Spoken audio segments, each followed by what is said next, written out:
Survival tension falling tomb.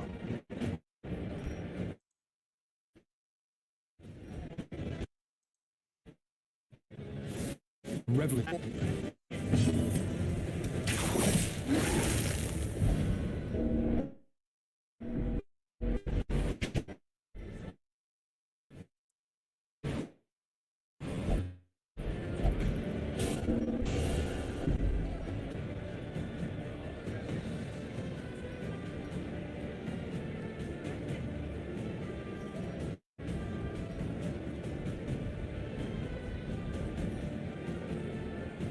Hello?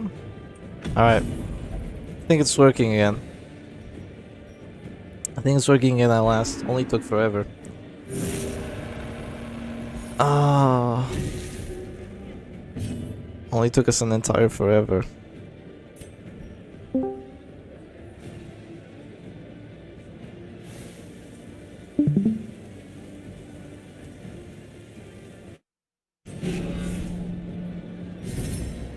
Is it working? It should be.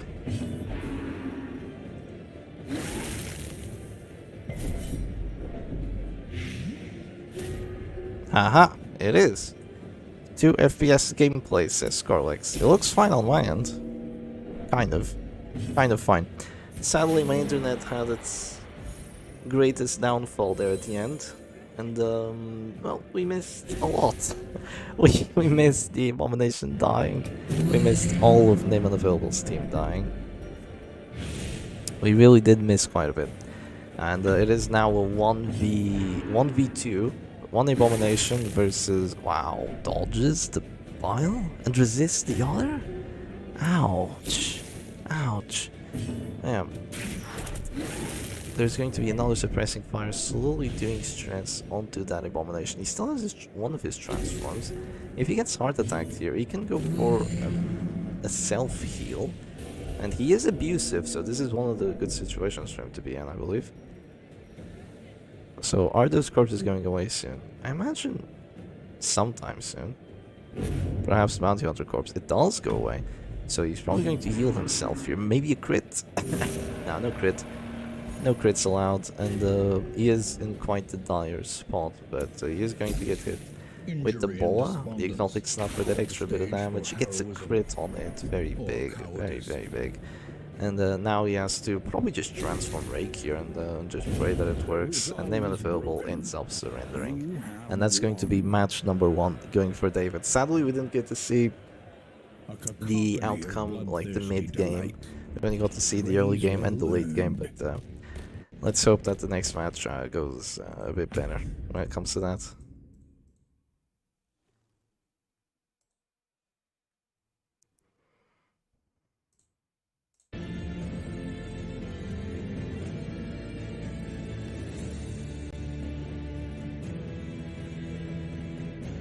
It's working! Huzzah!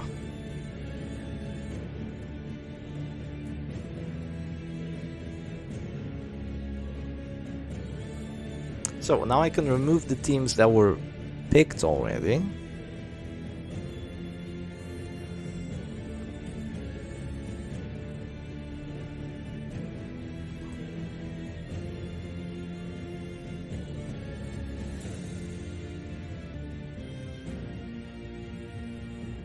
So this team was already picked, and this team was already picked.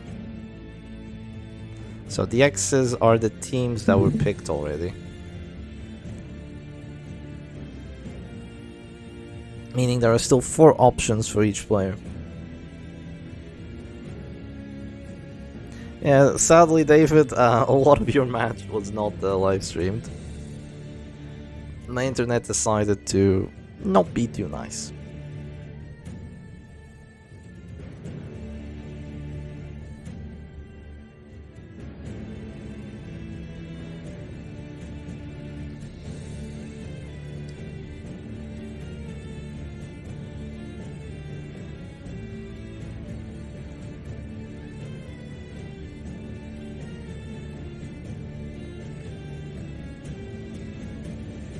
So now we are waiting for both players to choose what they want to bring. And the thing is that if Name Unavailable loses the next match, this will be it for him. Did you see it via Discord though, Shep? I saw most of it, but not all.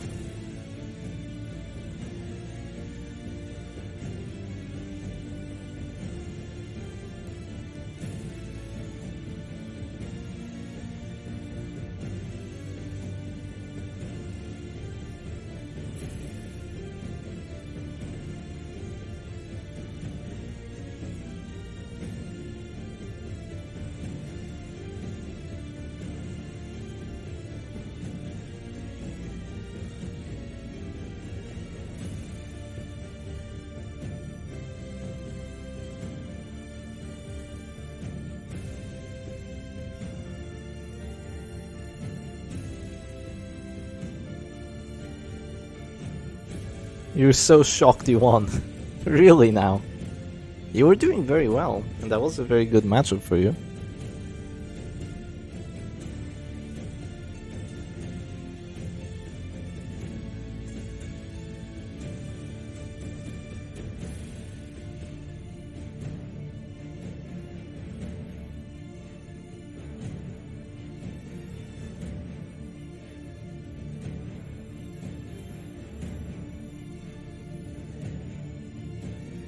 Congrats to all the winners, says Good News Chris.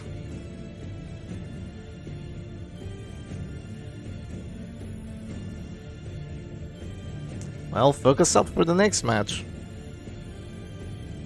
Yeah, you could have gone for a flare into a redeem to try and save him. No way Shep is still streaming. That's right, Stormy. You went to bed, I woke up, and I'm still streaming. Hopefully you'll enter the next tournament. Well, I'll be looking forward to it then. We all will. There were 45 participants in this one. See if we get to 50 next time.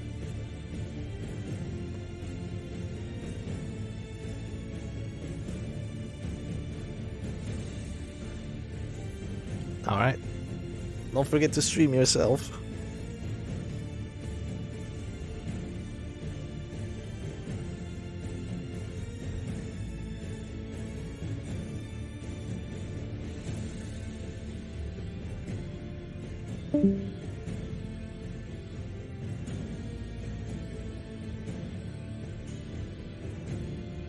You can see yourself joining.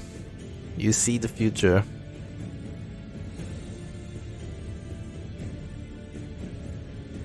You need to learn 3 more teams. I mean, the rules might change for the next tournament. But it is always good to know, you know, a handful of teams at the very least and be very comfortable with them. Knowing just like 1 or 2 teams and being great at them is really not enough for a tournament like this, because you'll have to win best of 5s. Meaning you won't be able to pick just the same team. You'll get counterpicked even.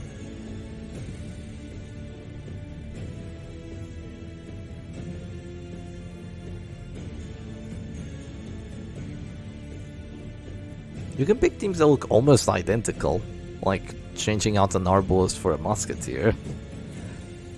But yeah, that's beyond the point.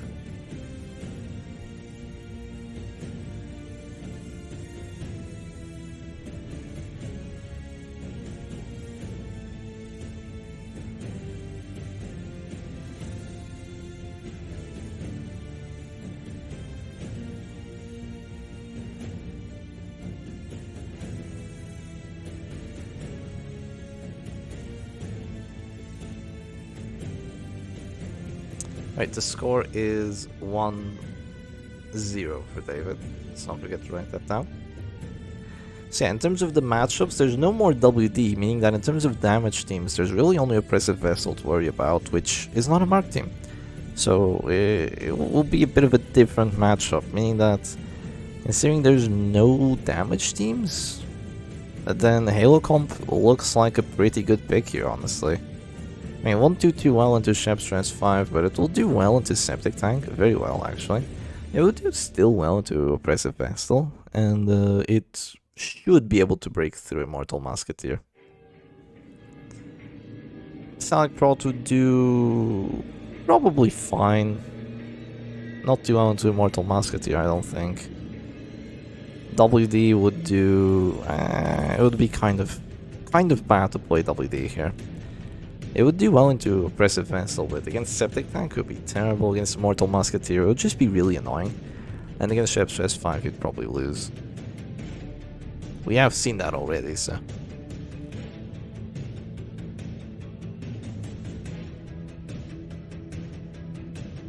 Not joining because of skill issue. I just lurk here because content's good and Circus is fun if you don't play it.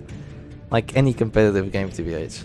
Yeah, I feel that, Strike me down, but I watch League of Legends live streams. I don't play it, but I do watch live streams every now and then. Okay, the match should be about to begin.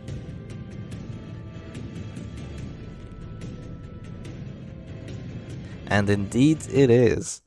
So let's get going with it. Alright, so it's going to be Salak brought into the Oppressive Vestal. So Salak brought had some pretty good matchups on there. The Oppressive Vestal is going to come through. Is there Eerie Eye net on that Shield Breaker? That is really the burning question on everyone's mind at this point. David is very fortunate to go first, meaning that he can pull out that Bulwark of Light immediately. That Highwayman does not have Grape Shot. That Highwayman has Open Vein. And we see Neyman available once more with his special Vestal trick. He brings the Vestal with the Divine Grace and the Comfort, and he brings one of the healing trinkets. In this situation it won't be as good, it's better against damage teams. But it is quite an interesting trick. We saw it work extremely well against Carollo. I wonder if it could still pay off to have that in this situation. The Bellow here just really not too good because of that lack of Eerie Eye. So no Eerie Eye on this Man-at-Arms means that, yeah, the Bells aren't going to do too well. They're going to miss the Shield Breaker, they're going to miss the Highwayman, and they're not going to apply the debuffs reliably either. And yeah, there's just way too much dodge on there. Should have gone for a command buff rather than just going all in with those sorts of moves, or should have gone for something else. But the Shield Breaker has the pull trinkets, she has the Adder's Kiss, and the Highwayman has the Open Vein, or when it comes down to dealing with that heavy protection from the Man-at-Arms and the Crusader, he can still go for the Open Vein. And with the Parrying Dagger, which he does have, he has 130% bleed chance, which is quite decent. I feel like Grape Shot, taking off Grape Shot is a bit odd, but it is what he's done, so I wonder how it's going to turn out. Goes for the stun there on the flash wall, which is a bit risky, considering that, you know, he could have just called the Crusader, which would have been a guaranteed chance, but unless he had stunned the Crusader already, that's impossible.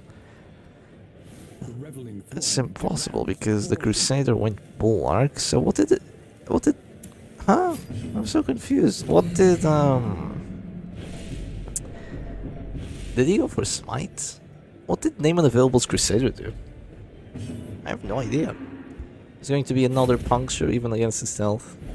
It is a good MOBA, can't deny. Other things about it, well, yeah, kind of a well situation, I totally agree. There has already been a Vendetta, so this Grave Robber is kind of in a weird spot, because if she still tries to go Panic Darts... oh yeah, there's gonna be an Open Vein there, which will apply the bleed as well, and that's just big. Guaranteed bleed chance on there. She's already dropping to this store in a few rounds, so that's huge. If she doesn't go for Shadow Fade and just stays there and goes Panic Tower, she gets stunned, which means that she's pretty much dead. And if that doesn't happen, then, you know, it's gonna be rough. But if she goes Shadow Fade again, then she uses another one of her Shadow Fade, and she still doesn't get to act. So it's not ideal. But here's the thing: if the Grave Robber dies, it's gonna be so... he just moves back. That's hilarious. Just moves back normally. If the Grave Robber dies here, what will happen is that David will be able to get some pressure going, that's true, but he won't be able to deal with the heals from the Crusader and the heals from the Vestal, which will consistently bring characters out of this door after the heart attack, and will make it very, very difficult for him to just get anything done here. Tries going for a stun there on the Man-at-Arms, but all of the characters are very hard to stun at this point in time. So ends up going for yet another puncture with that Shield Breaker. The regen is countering that Open Vein, so maybe going for the Shadow Fate would have been the move. Now could have just chilled where he is, but I mean there will be another Open Vein if he chills where he is, so that's not exactly ideal. Just ends up moving back. She ends up moving back. This is gonna be the game that they're gonna go for right now. It's just gonna be moved back into whatever. There's going to be an open vein. 4 damage and nothing done. It doesn't feel ideal from this Iron Man. I mean, I dig the play.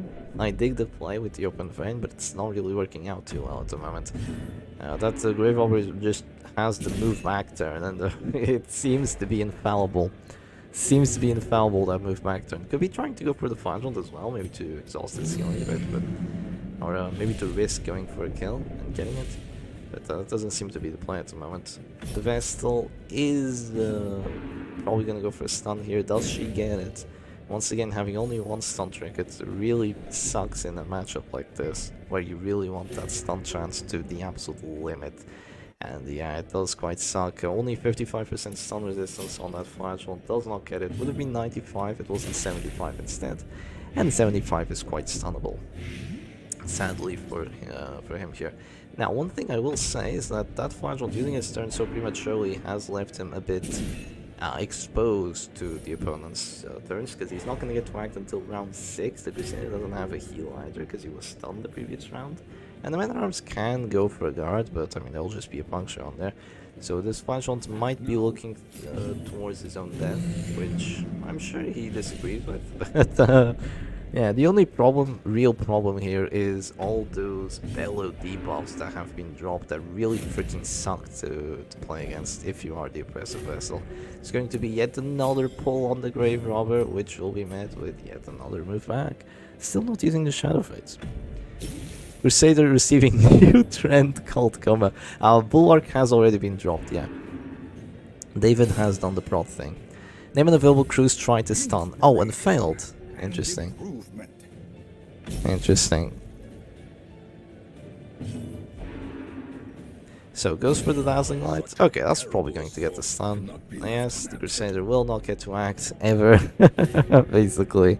I kind of needed that, so he can still go all in on the Flagellant this turn.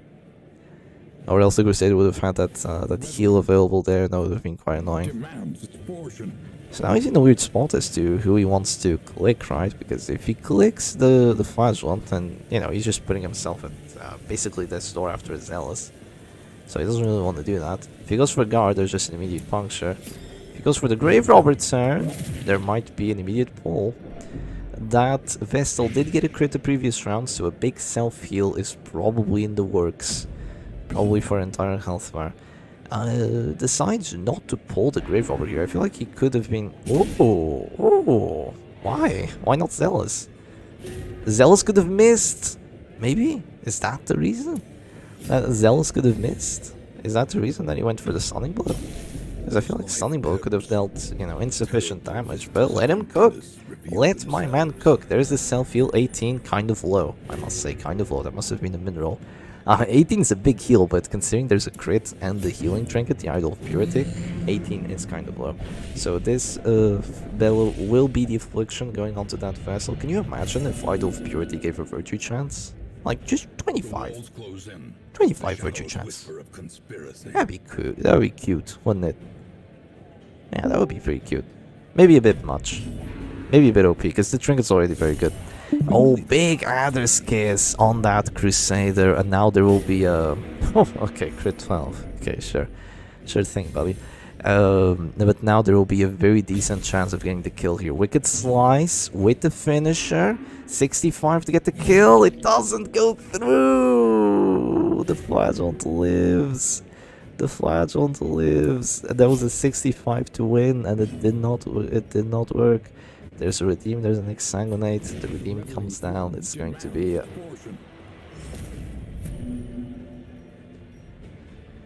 And this, my friends, is why we don't play Oppressive Vestal.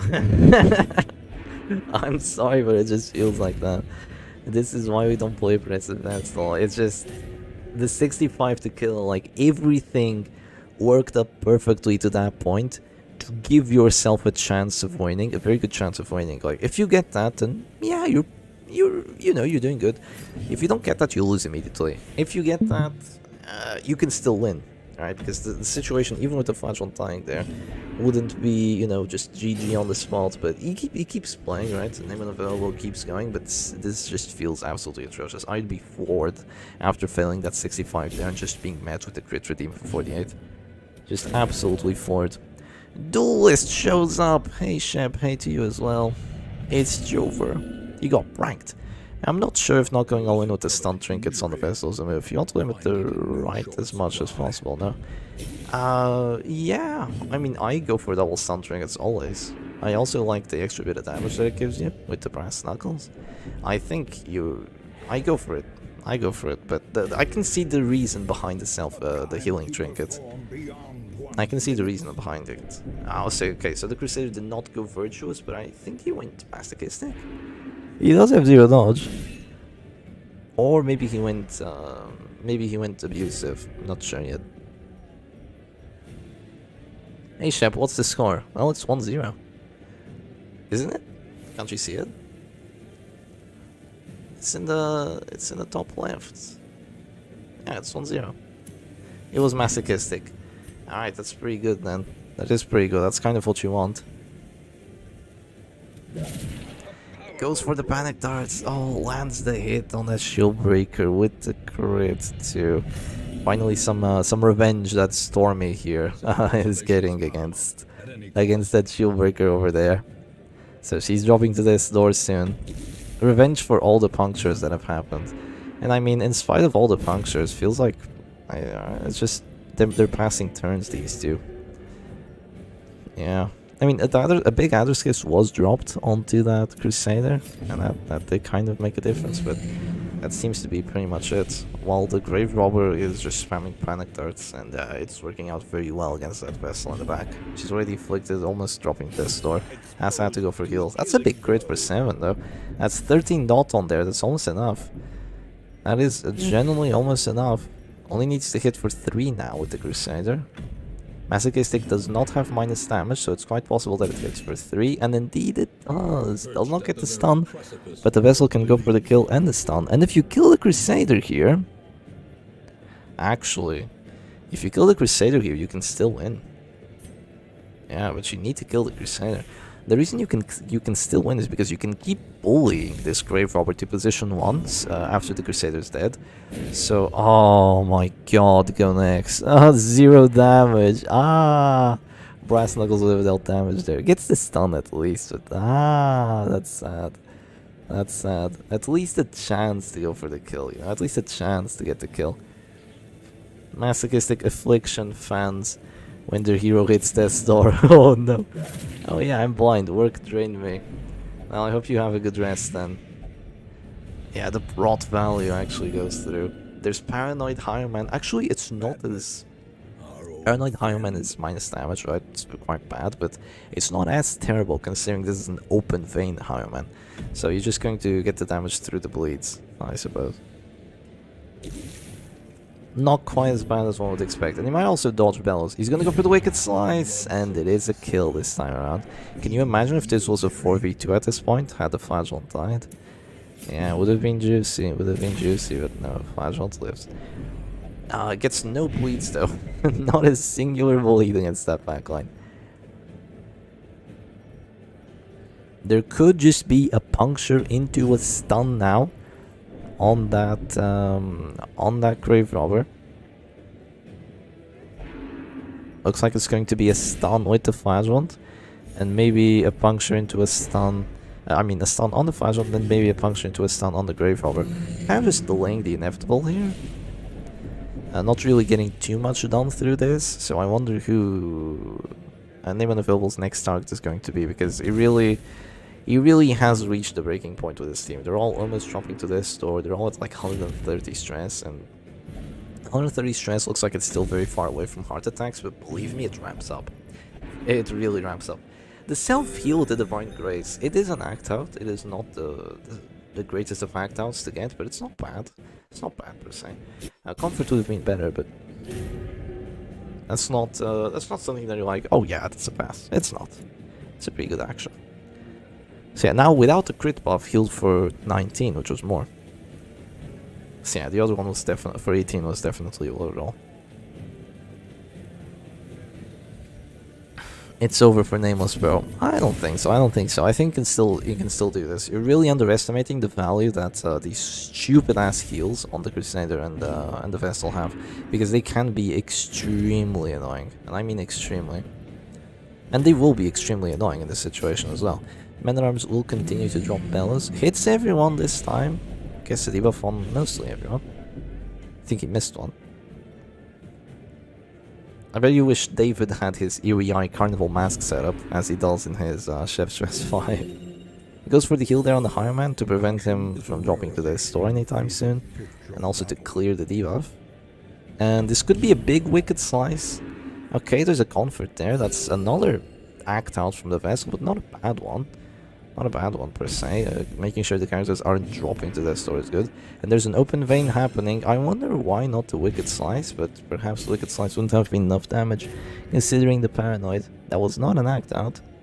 If the Wicked Slice had been enough damage, I should have gone for it, but the Open Vein will deal more overall, definitely. So the bleed is getting her down to 0, so there has to be a reclaim. And she is still very much targetable. No reclaim, just goes for the... Ooh, a very risky rain. A very, very risky rain. This is looking a lot better by the second.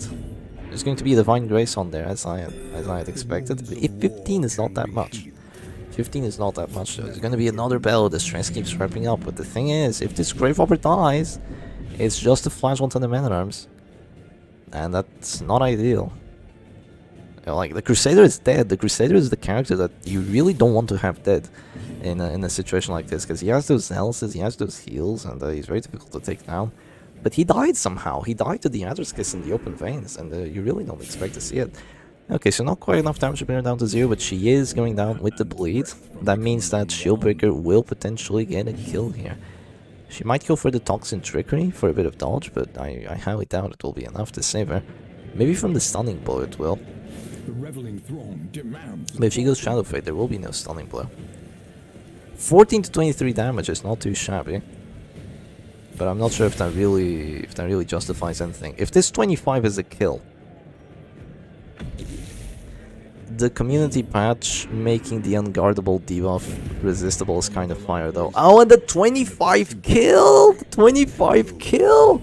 Oh boy, Stunning Blow coming down. Is there stun resistance on there? I can't remember. No, he went for the Rain of Sorrows. Oh my god! The turnaround! The turnaround! Name Unavailable refuses to surrender. And he might just be able to turn this around. He might just be able to turn this around after the complete disaster. I was doubting the Oppressive Vestal. Do not doubt the Oppressive Vestal. I mean, his team, it's really at the neck and neck here. Like, the stress bars, they're at 180. They're at 180, and that's not with heart attack recoveries. The Shieldbreaker is gonna go for a puncture. She's probably keeping tabs on the corpse. Has to keep tabs on the corpse here. Has to be smart about everything. Oh, a bit more stress. Every bit counts. Every bit counts. It's probably going to be a Stunning Blow now, or a heal. But no, it's going to be a Stunning Blow. It's a 50-50 that it goes through, and it does not. Very big 50-50 for David. That means another bellow. That's pretty much 4 heart attacks. But I mean, keep in mind that even after the 4 heart... Oh, the bleed goes through. Even after the 4 heart attacks, the Vestal still goes comfort. And they're just everyone alive, you know? The bellow can't deal with it. I don't know what affliction this Vestal has. I'd have to say... Oh, it's Paranoid. It's Paranoid that she has. Okay, that's not the worst. That's not the worst. Here comes another bellow. And how many heart attacks is that? None! None, but the act out makes it so close. Yeah, it makes it so freaking close. There might just be an immediate Adder's Kiss. No, it's gonna be an immediate Open Vein. So there it is, another bleed coming down. The Flashlight goes Reclaim. Flashlight goes Reclaim. He's probably gonna try to go for his healing, but it's gonna be 2 turns or even 3 until he gets it. So there's gonna be an Adder's Kiss. Does the Adder's Kiss get the blight?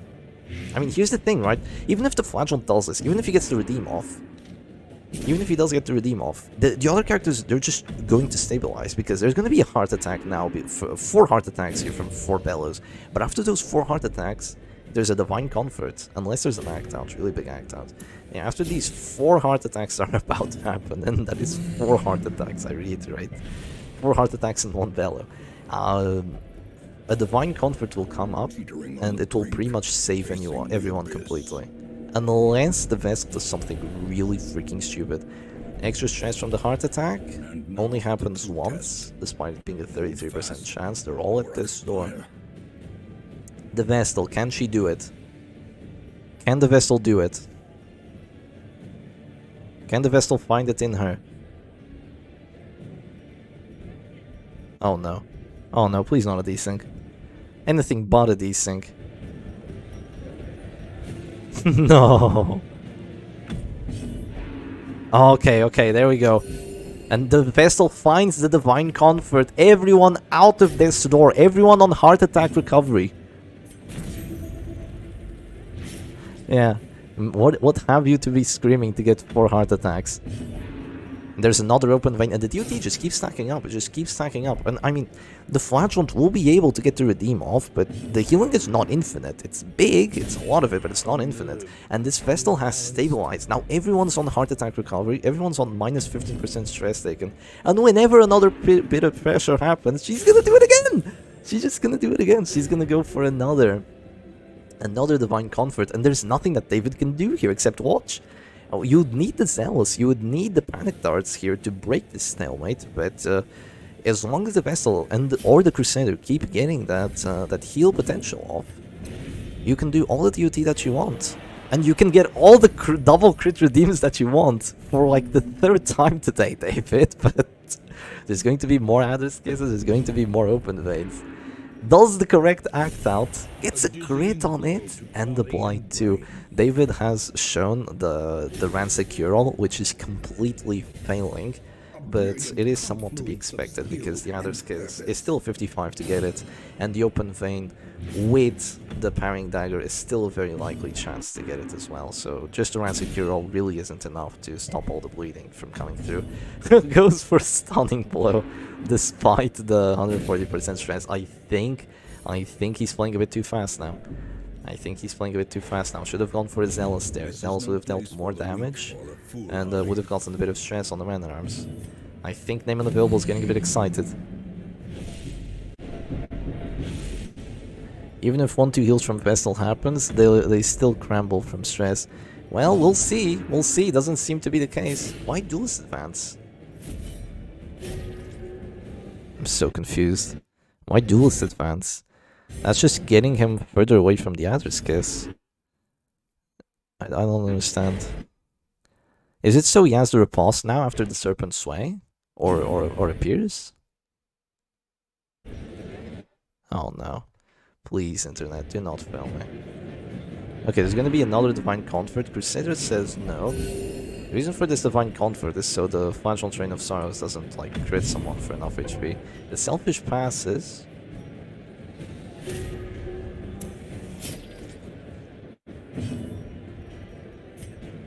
Exang counter? I'm not sure. I don't think he's used a single one.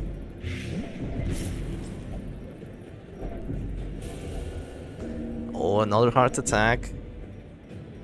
And the DOT now is going to be annoying to deal with. A Vestal is alive, but not by much. Is there enough DOT on that Men at Arms to get him out? Serpent Sway on the act out. That's not a bad act out.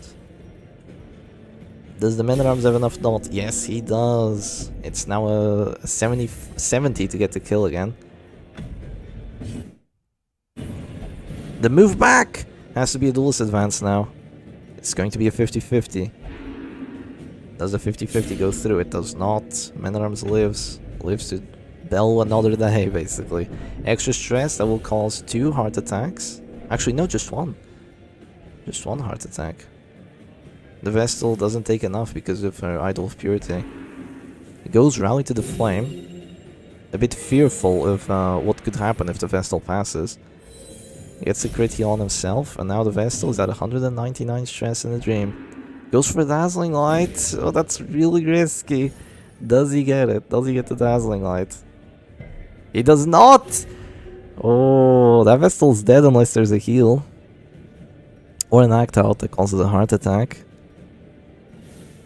Oh, this is really rough. One refusal to accept healing and it's over. Not just one refusal, it'll take more than one, but yeah. It's going to be rough. Here's the thing, if the Man-at-Arms dies, the Crusader can't win. I mean, the Flash one can't win. Keep in mind that there's no punish. So, that's all that needs to happen, basically.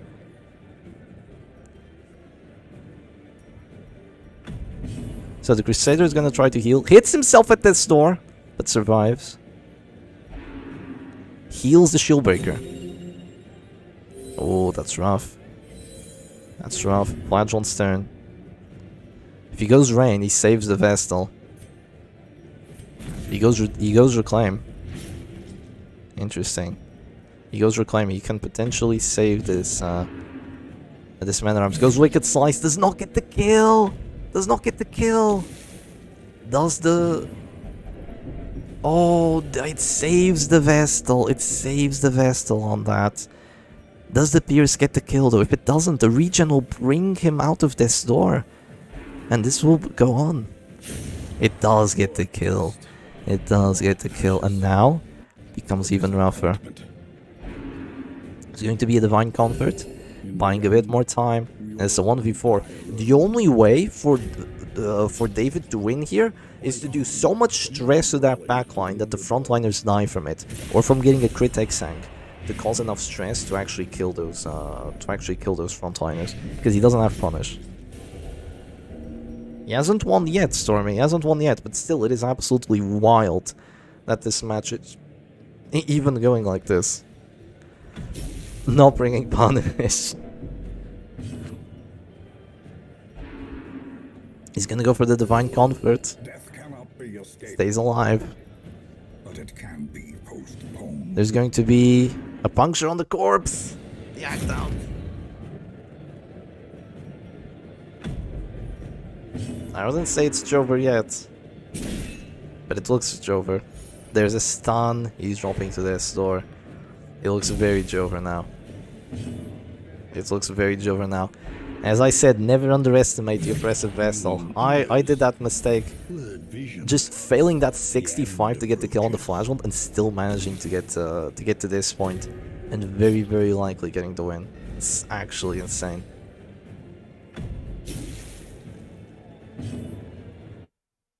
I wouldn't call it a throw. I would just say it was expertly played by Neyman of Earlo. It's clear that he is the best oppressive Vestal player in the world. Like I'm just gonna put that out there. I've seen Salak play. I've seen Tiger Fingerman play. I've seen myself play. Don't. It's just this is perfect oppressive Vestal play, and I mean perfect. He brings out the ever so slight trinket change on that higher man. He brings the different Vestal, and it just pays off so much. He knows the matchup perfectly. He knows exactly what he needs to do. Even after the Flagellant survived the 65%, he was unfazed. Unfazed. Kept playing as quickly as he was playing before. And managed to find the path to where he is right now. You can see him looking at that Wicked Slice with desire. Takes the kill, and it is 1-1. And we're going to a match number 3 between these two players. The Parrying Dagger carried though. If you got the flag kill earlier, you would have won even harder. That's true. That's true. So yeah, big GG's. And we're gonna go for a match number 3.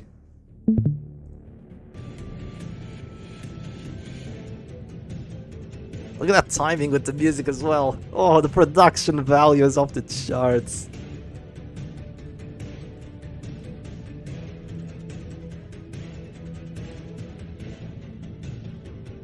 So the OPV is now used, as is Salak brought.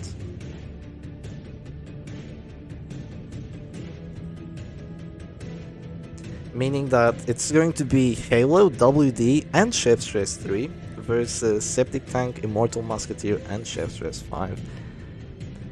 So it's an interesting situation to be in.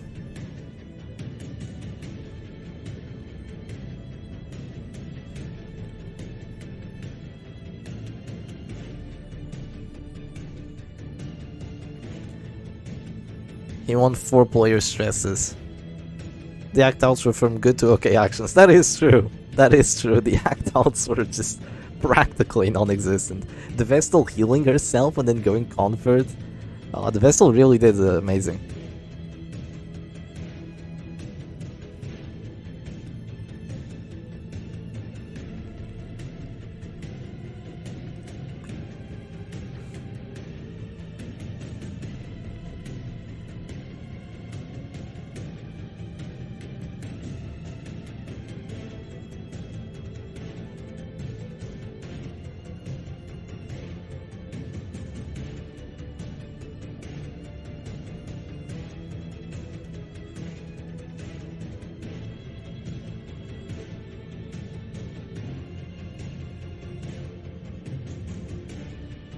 Those were some funny act outs.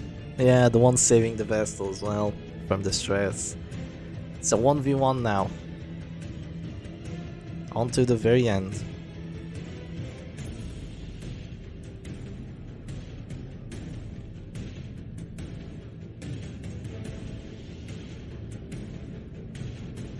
Now I see why Stormy banned Vestal that tourney.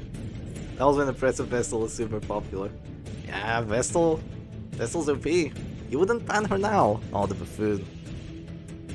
The Vestal doubter.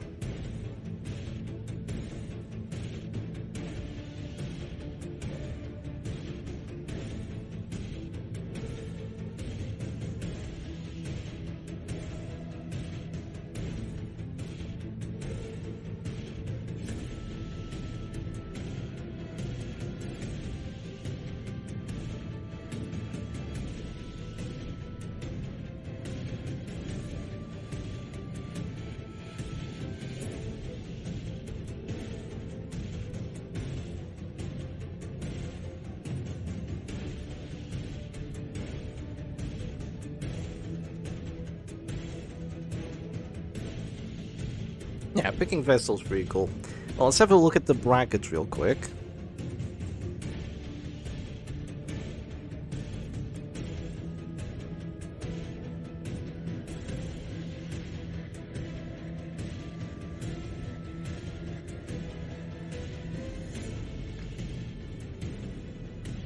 Alright, now I need to take so much stuff off. Oh, alright.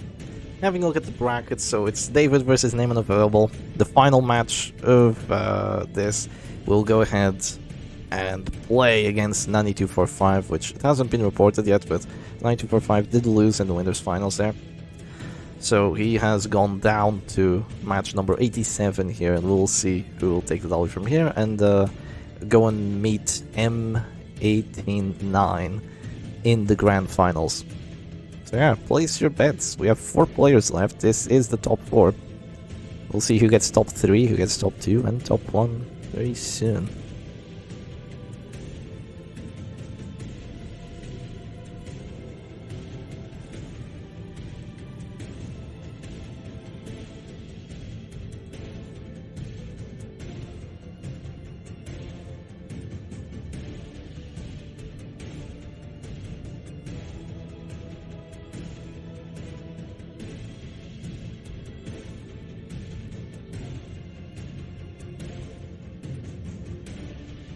The soundtrack goes hard. Best DD1 lost.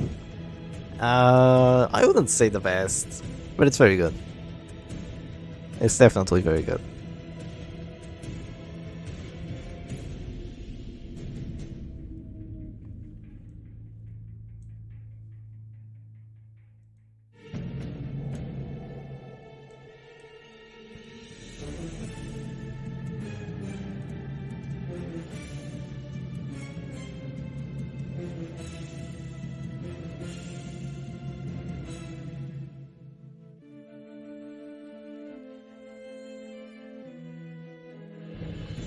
Is it meme or name unavailable is literally a nickname of the player?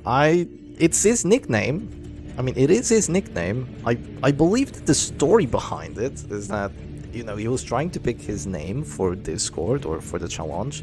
Tried to put in the Mandarin Chinese characters. It didn't work. It said name unavailable. And he probably just stuck with it. Right? He probably just stuck with name unavailable. At least that's what I like to think. That's my headcanon. Oh, we're going straight into it. Alright, let's have a look then.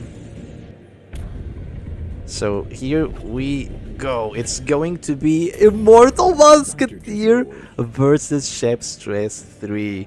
He brings out the Immortal Musketeer, but it's not the usual Immortal Musketeer. There's no Suffer. There's Punish. Punish with spiked bats. That's crazy. It's not your usual Immortal Musketeer. I would imagine there would be a... I'd imagine there would be a Beast Spile, or rather a Reign of Sorrows, but no. There's Snuff on that backline, there's Numbing Instance, Abomination, and Double Stun Resistance Man-at-Arms, so it seems to be that he was expecting most likely a damage team, considering the double Snuff and the double Numbing Instance, but it's going to be the Chef Stress 3, and we'll see if David is able to pull through with it and break through the Immortal Musketeer, which isn't really an Immortal Musketeer. I mean, this can't be called an Immortal Musketeer. It's close to one.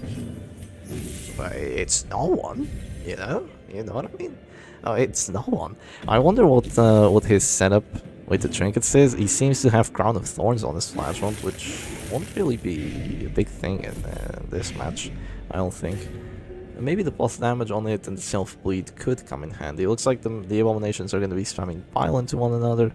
And yeah, it looks like just Grave Robber versus Musketeer being the only big difference here.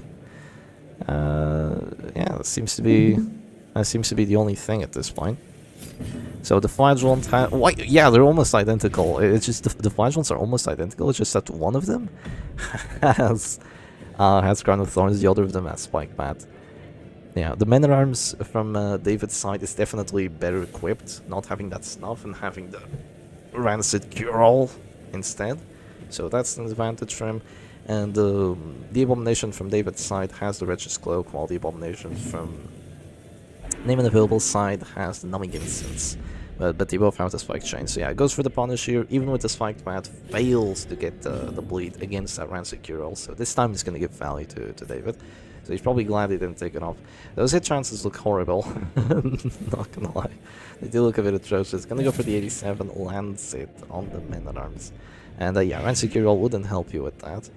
But here's the thing, right? Name and Available is very good at Immortal Musketeer. I'm not sure how good he is. You know, we've seen him play Immortal Musketeer a lot. But should be a win for David, let's see. Also, Mugoblin, did you watch the previous match? The previous match was insane. You totally need to watch it.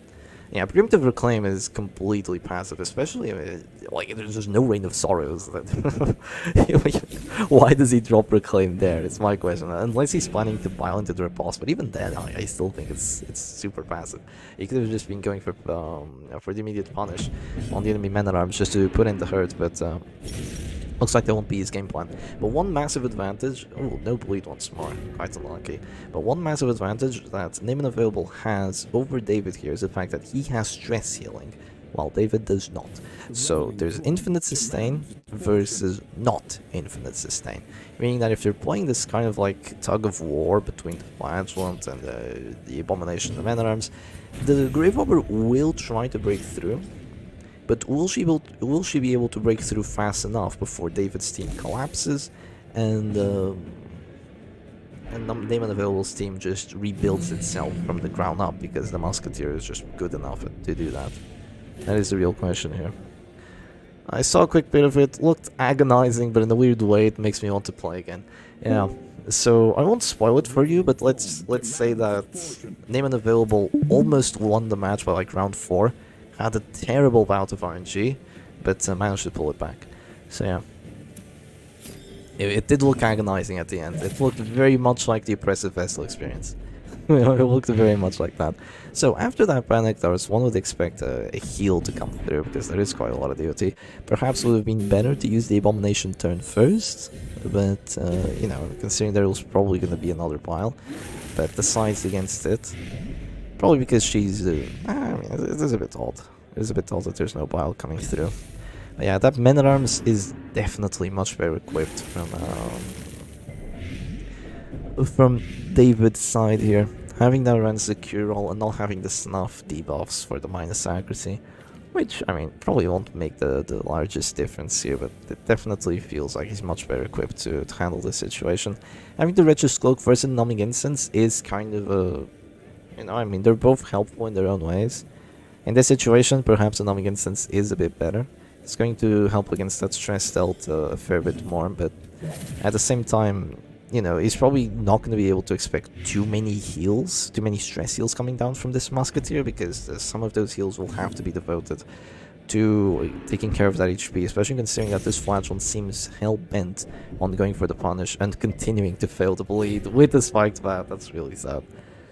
Yeah, that is really sad. Bleed after bleed, punish after punish, bleed fail after bleed fail. That's 3. Each of those are a 45, and he has failed all 3. Not counting the crits, of course.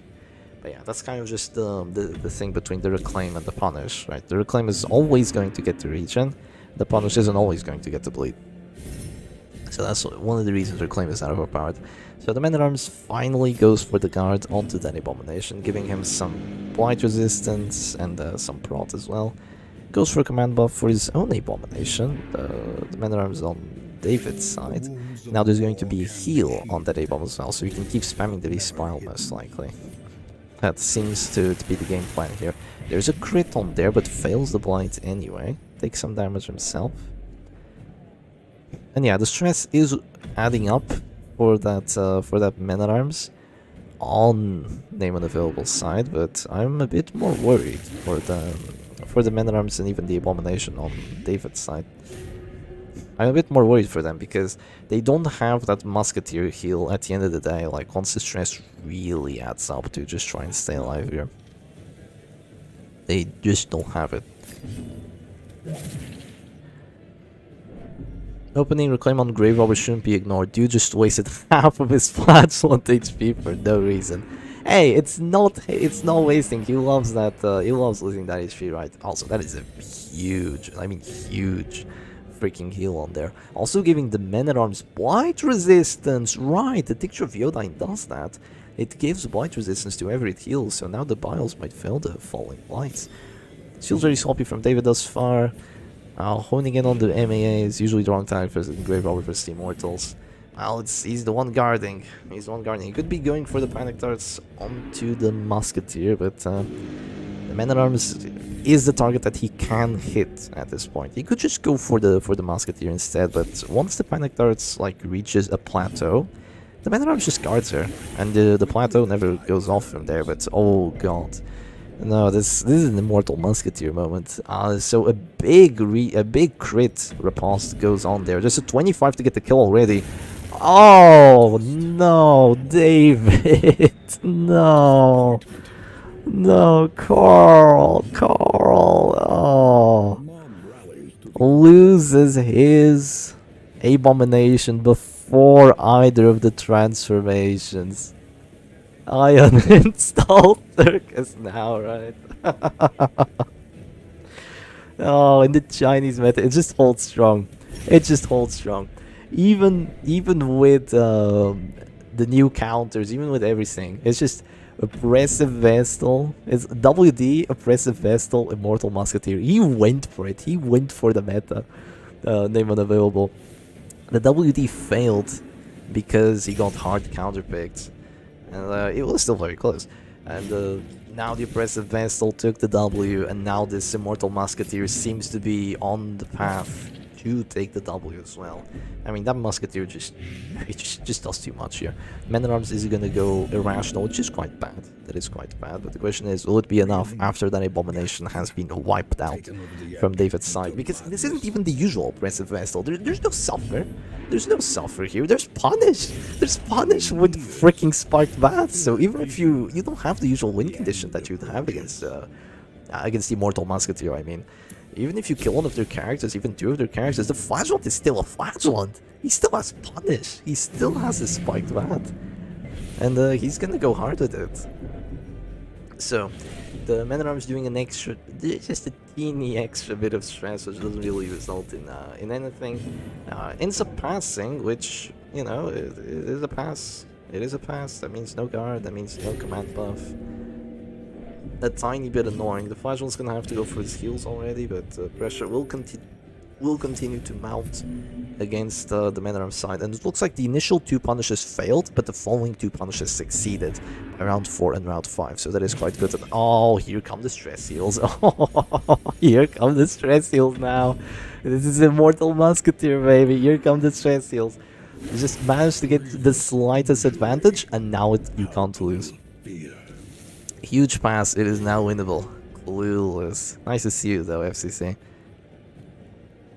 Yeah, this is just Immortal Musketeer. Like, if you make one misplay, one misstep, you just can't win anymore. You cannot win anymore.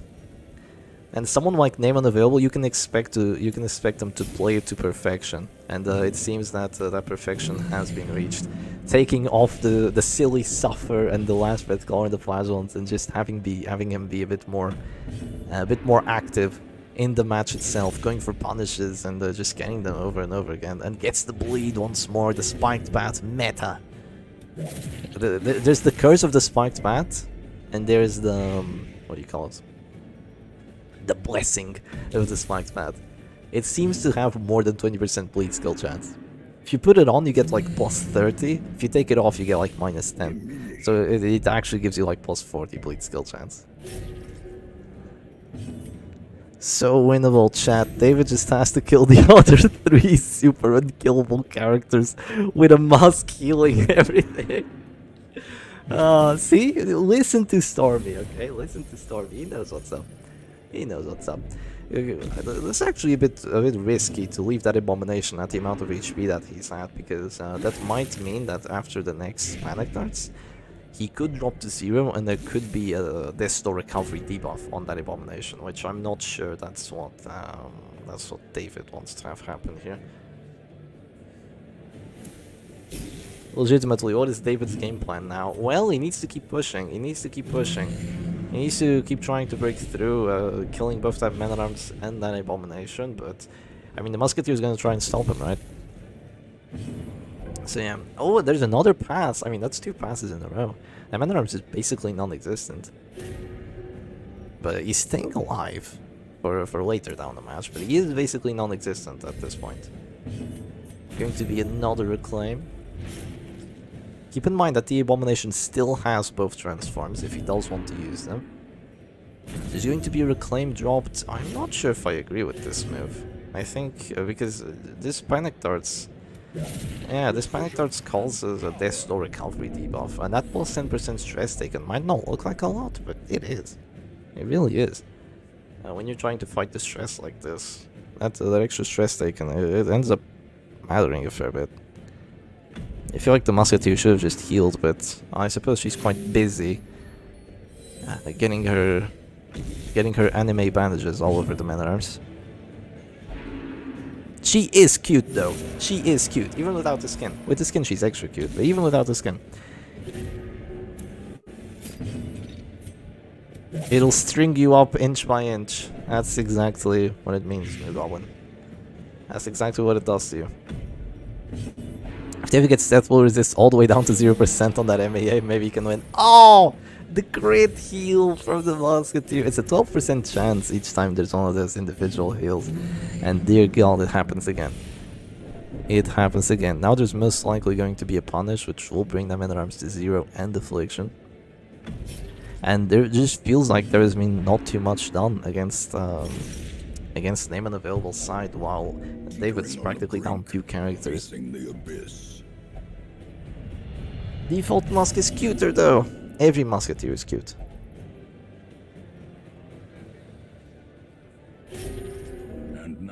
So there will most likely be another redeem here, so this is the second and last redeem that will be dropped. Unless he tries to go for some pressure with the Hexagonite, but decides against it. Keeping the Man-at-Arms alive for a bit longer, while the Grave Robber continues to put in some work.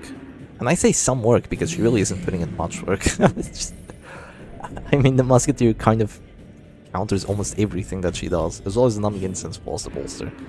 Like the Grave Robber's Panic Darts are very good at dealing with defensive stuff like this, but by itself, it's definitely not enough. She needs more. Goes for a Panic Darts there on the Abomination, almost getting him afflicted. Grave Robber is gonna start getting hit by Bile next round.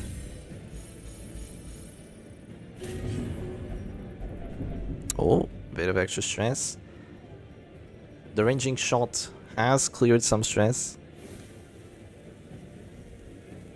So the bell most likely won't be an affliction on that abomination. Yeah, it isn't.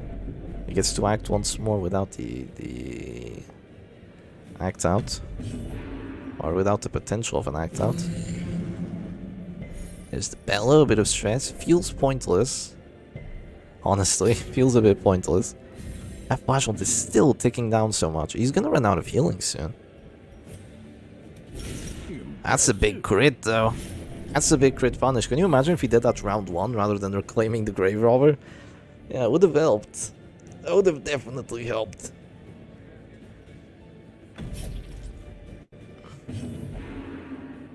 He should command so the grave robber actually gets hit by bile. I totally agree. He should have done that. Crit heal and the stress heal over there. You're gonna go for the manacles. Does it land? Yes, it does. That's the grave robber turn gone. Venting in my office right now. Work tasks? A Mongoose reference? Uh-oh. Sassy baka? I was actually really good at Among Us. Genuinely, unironically, I was really good at Among Us. I managed to trick everyone. The Stormy did not say bro, it's true. I'm just being truthful here, okay? I was amazing at Among Us. I was the GOAT. We need an Among Us stream one day. Yeah, we do. Gotta go for the Among Us stream. Oh, there's a transform! This is the most exciting thing that's happened all match.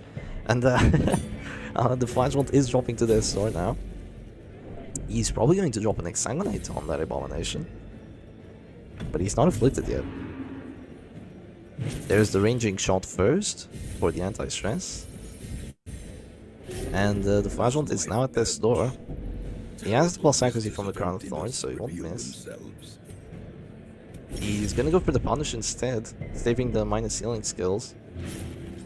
But he can die to a 20% here. There goes a 20, and it does not go through. You share a sob story about working in weekends, motherfuckers talking about Among Us. Yeah. Wait, if you're working in your weekends, why are you watching this stream, huh? It's cool though, I'm glad to have you here. But no, I had this strategy. Please, command! Yeah, I had this strategy in Among Us where I would... oh, does he get the bleed? Yes, he does. That's actually kind of big. I had this strategy where I would basically do all the tasks. Like, I would see the fake tasks, and I would go around the map as if I were doing them. And I would only sneak away momentarily to get the kills, so I would never be caught lacking.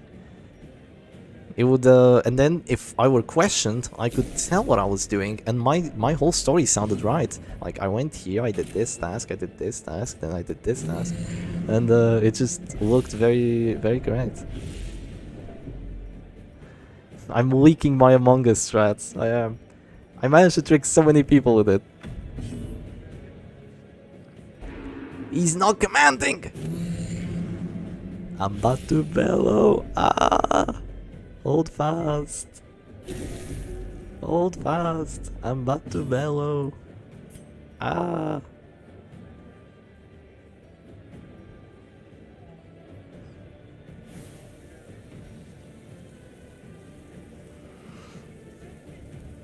Considering going on a musketeer, which I have to disagree with this decision here, because it doesn't result in anything.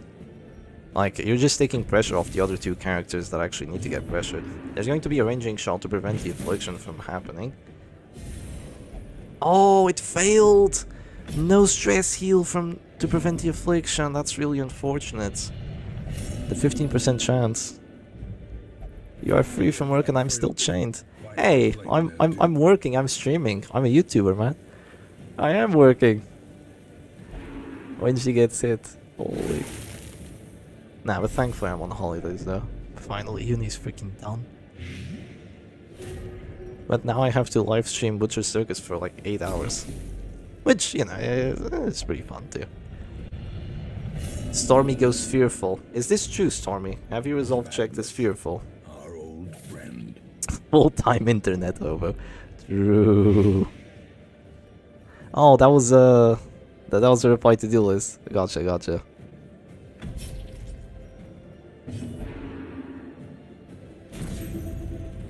You would be abusive from you throwing my matches on Among Us. What? I would never throw matches on Among Us. I'm the goat of Among Us. Clearly. Also, can Name and Available still lose this? Like, it's... I feel like he's gone for a bit of a weird strategy of just, you know, like slamming and kind of like guarding oddly. I don't know. The Musk has jiggle physics. Yes, she does. Yes, she does. Like, it doesn't look as bad as it once did. Like, it still looks bad, but not as bad.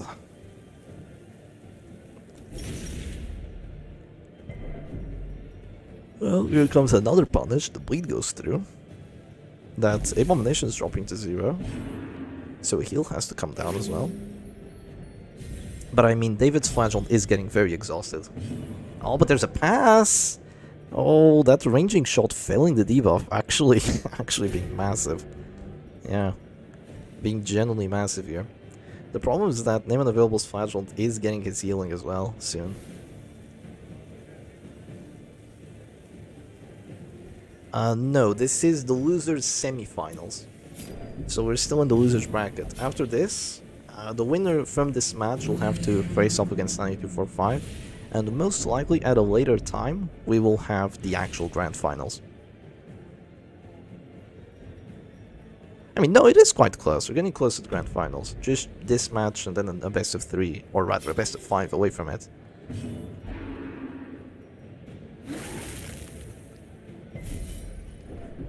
There goes a Beast Smile. Again, not doing that much. Did hit the Grave Robber, but didn't really accomplish much. Like, what's failing here for the Immortal Musketeer? There goes a Panic Dart. It's enough to drop him to 0. That's a lot of stress. I think that Musketeer needs to drop a few more crit heals. M18 is playing Black Reliquary now. That's hilarious. He's watching this match and he's like, bro, I'm bored. I'm waiting for my grand finals. I'm bored. I'm gonna play some Black Reliquary. I want to see the booba. What's failing is the fact that he's not using command. Ah! He should be using command and stunning the Grave Robber every other round. Oh, the self-hit. Oh, man. No, he's playing that instead of posting the results. Wait, he still hasn't posted the results. God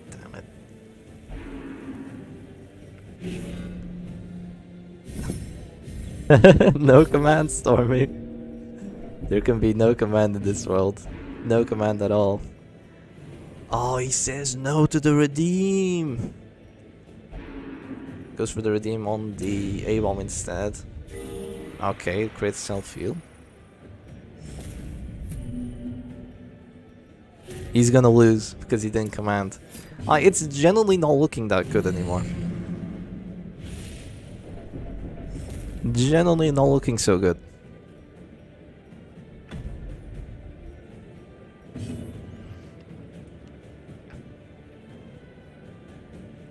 Please. Command and stun the Grave Robber. Oh, goes for a stun on the... What? On the Flash? Does it go through? It does! Oh, he might get to 20 now. I mean, no longer 20, now it would be 35. Grave Robber's gonna keep squeezing that rat. Act out stress. Who's she gonna Panic Darts?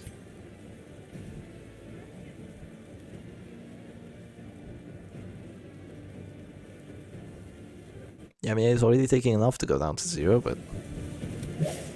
Oh, the miss! Because of the Fearful. Oh, still causes stress, but... The miss is big. Not really the Grave Robber's fault, it's just Fearful plus Bolster.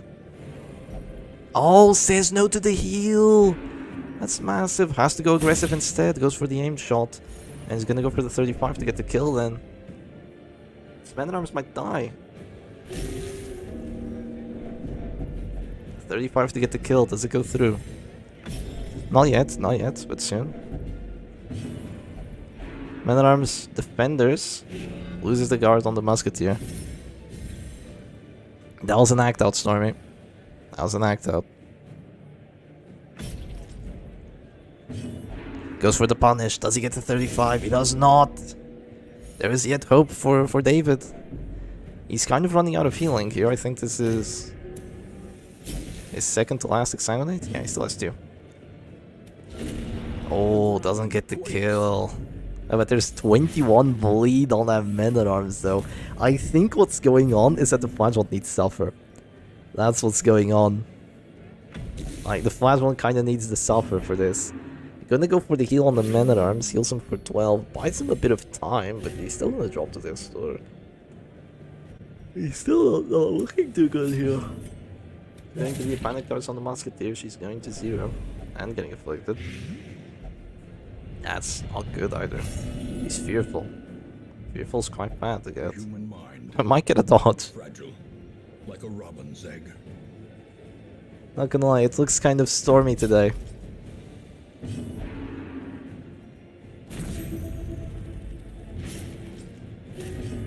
You are clueless.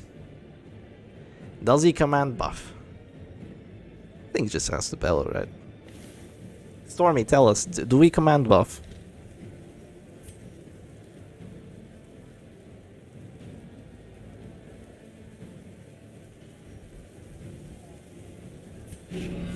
No, we guard the grave robber. Okay, chat, I think we should command. Man-at-arms still drops. Oh my god! Stormy! Look! Look! He did the thing! And now here comes the bile. Hits both of them. Gets both the blights.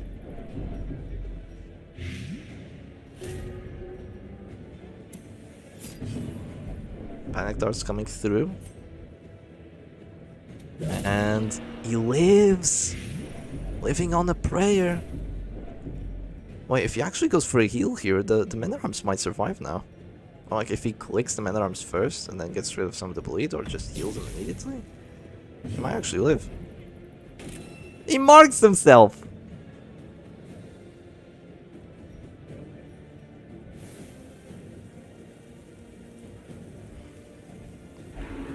He moves back?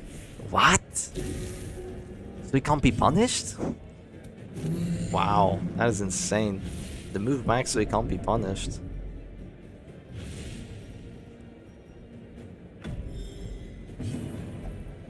The stress. Oh, it's almost enough.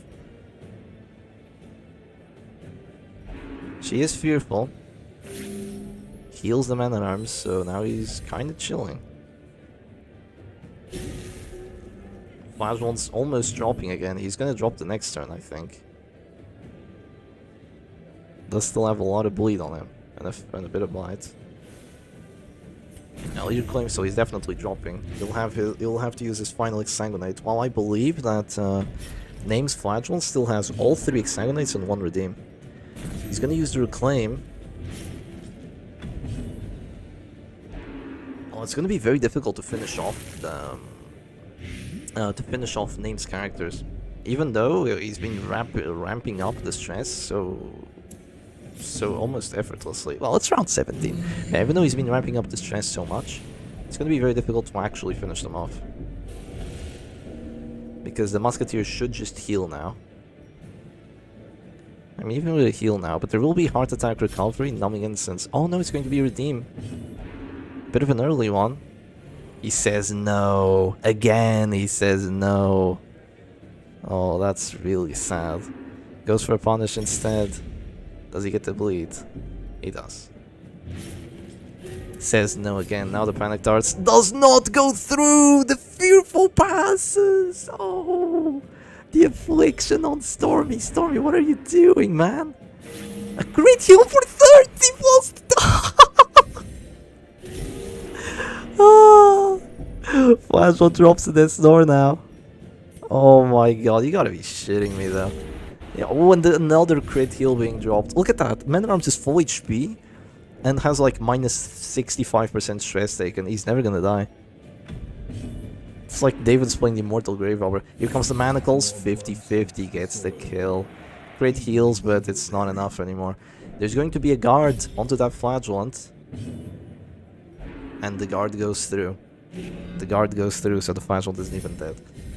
Wow, and now all that Name has to do is exsanguinate this Man-at-Arms, kill him, and after that the Grave Robber will be stuck in position 1 and unable to do anything against that Musketeer. Well, even more unable to do anything. Too much pressure from the public. Oh, I feel that, man. Poor little Grave Robber. Here comes the panic darts. It's not a heart attack yet. Oh, a bit of extra stress.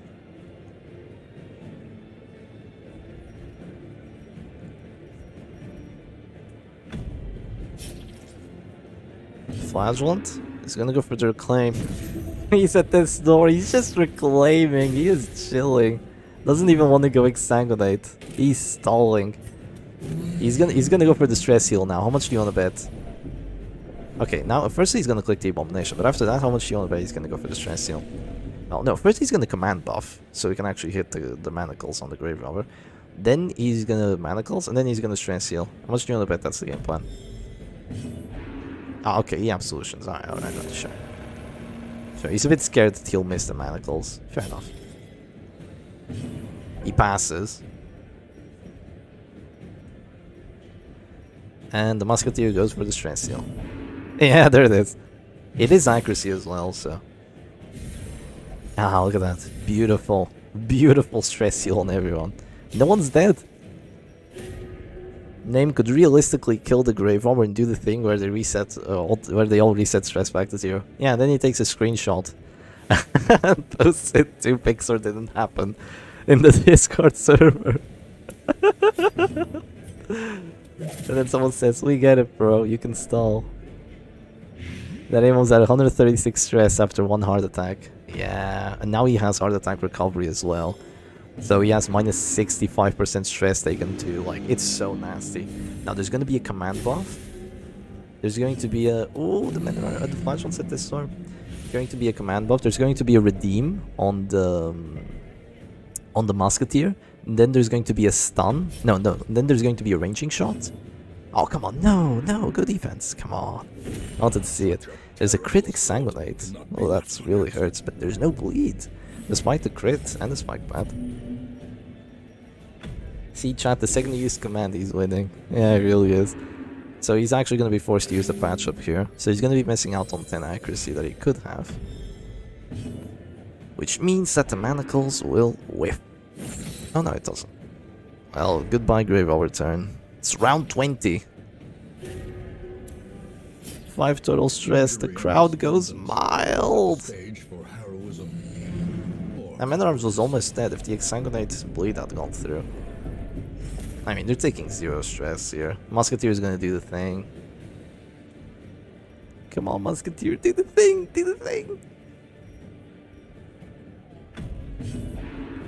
Yay! She's doing the stress heal.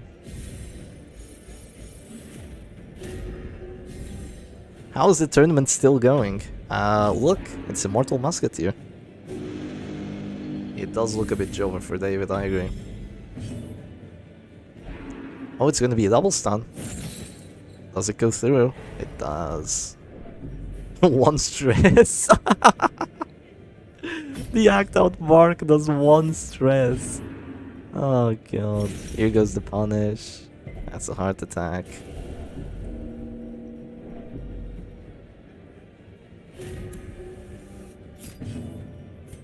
The final bellow misses one of them.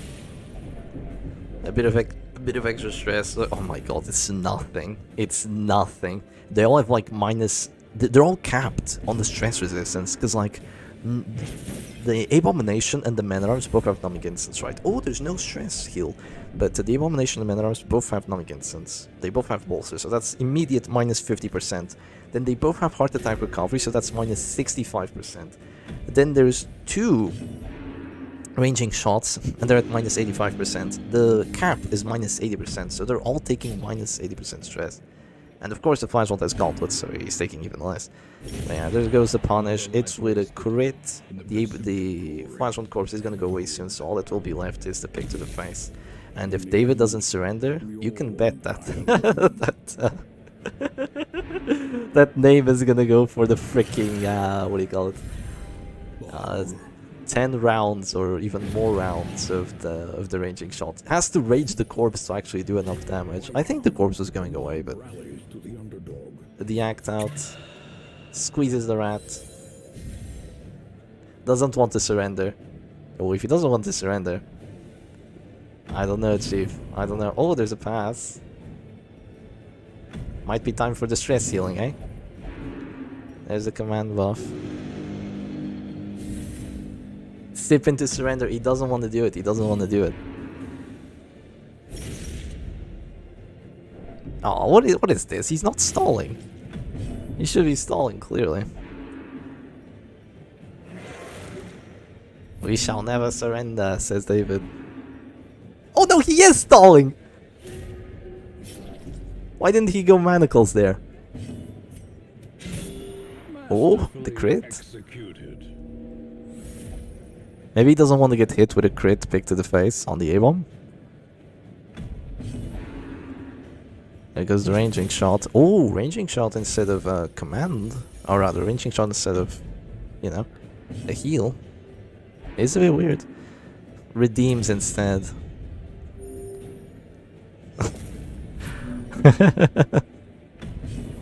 Man-at-Arms passes.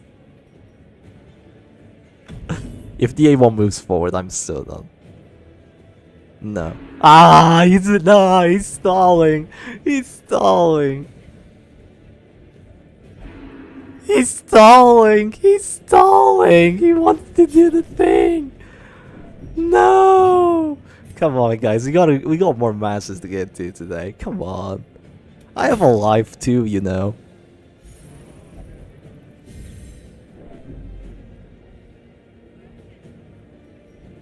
If name unavailable gets a heart attack IRL and maybe skips 5 turns. Oh, I'm so done. Yeah, he's stalling for the stress seal.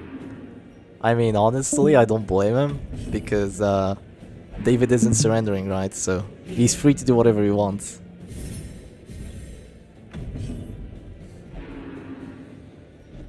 Yeah, he never surrenders. He's stalling so hard. He's not even going command buff. He's just stalling.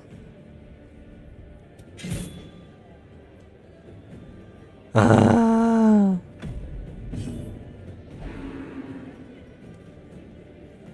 Whoa, the ranging shot miss has no sound. Maybe that's because of the modded skin.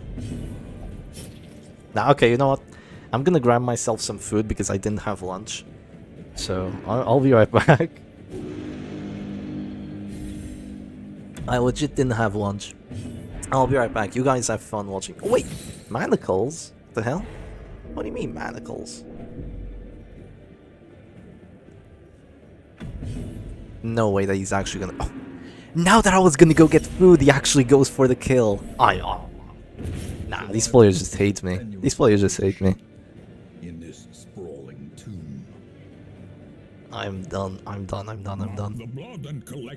Well, with big GG's to both players, David will unfortunately end in 4th place, and name unavailable will make it forward. So yeah, big GG's to both, and let's see if name unavailable and 9245 still want to go ahead and go at it.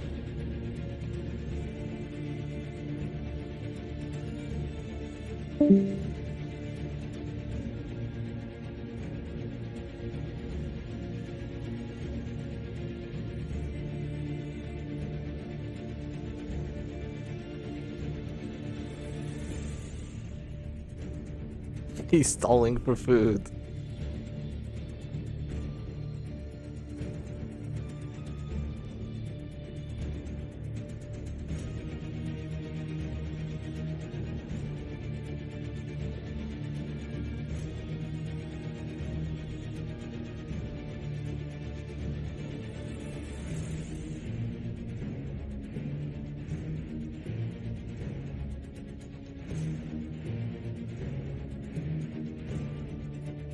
Alright, so let's see if the players still want to go.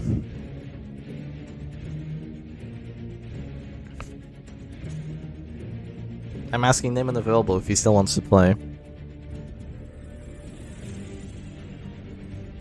I doubt it. I think it's a bit too late for the losers finals at this point.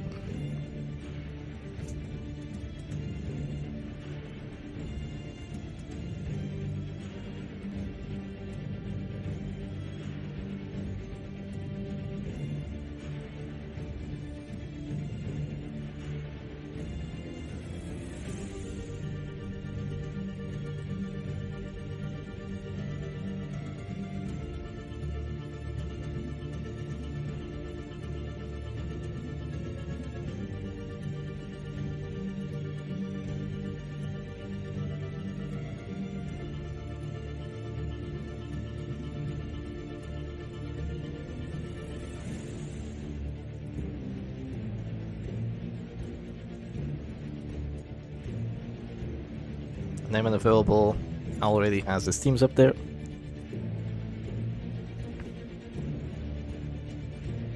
Looks like the players do not want to keep going today. It's already quite late. It's been 6 hours of Butcher Circus matches.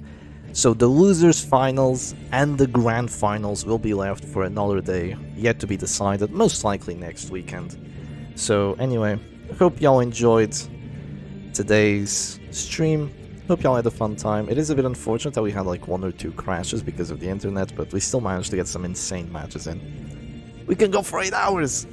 I could. You could too, Stormy, but unfortunately they can't. So yeah, anyway, hope y'all enjoyed today's live stream, and I'll see you again another time. Cheers. Well, thank you for showing up, Duelist. And everyone else too, of course. Alright, bye-bye everyone. And have a lovely rest of your Sunday if you still have one.